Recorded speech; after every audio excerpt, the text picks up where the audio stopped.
Red Army team. His dramatic defection and ultimate emergence as an NHL superstar has made Fedorov a hockey legend in both his homeland and his adopted country. Works his way to center. Sergei Fedorov dance around a check. He comes to the net. He's in. He shoots. He scores.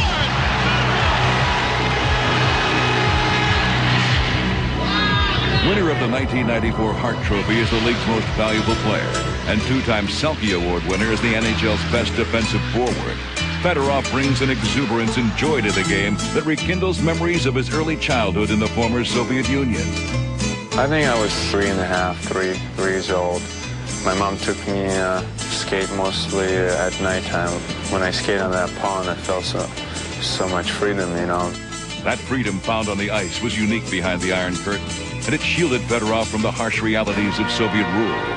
I wasn't sure what it is all about, to be honest with you. I was very inexperienced, immature young person who tried to learn hockey. And I was so excited to play this game. I was loving it so much, and I didn't probably never crossed my mind those kind of things, you know, intimidation, all that.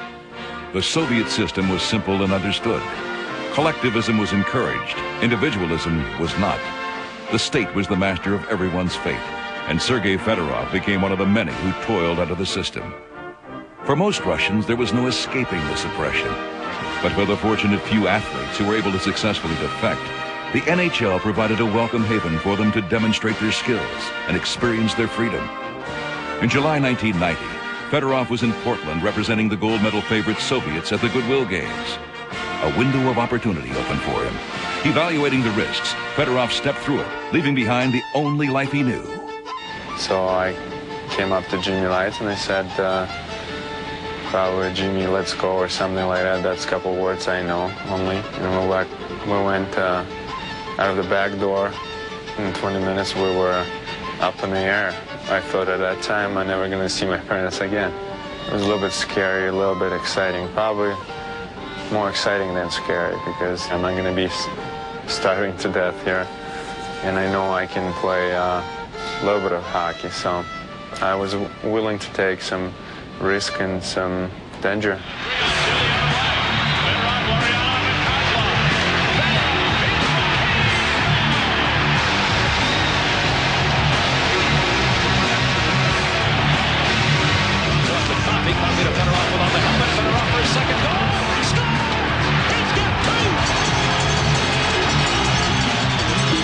What I do in the ice come to me automatically, because you got to do very quick things, very quick turns, shots, and this and that.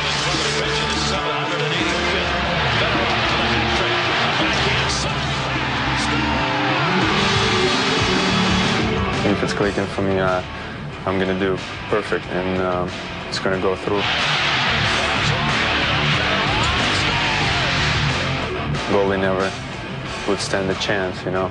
If I'm thinking too much, it's not going to click for me, you know. Here is Fedorov, moves ahead, he scores! There you go. There it is! Sergei Fedorov! Oh, my goodness! What a shot! Unbelievable wrist shot, unbelievable move. After you've done your job, you score a goal or made a great pass, you can relax for a few seconds and think about how that happened. Right there at that point, the Kozlov is coming from behind him.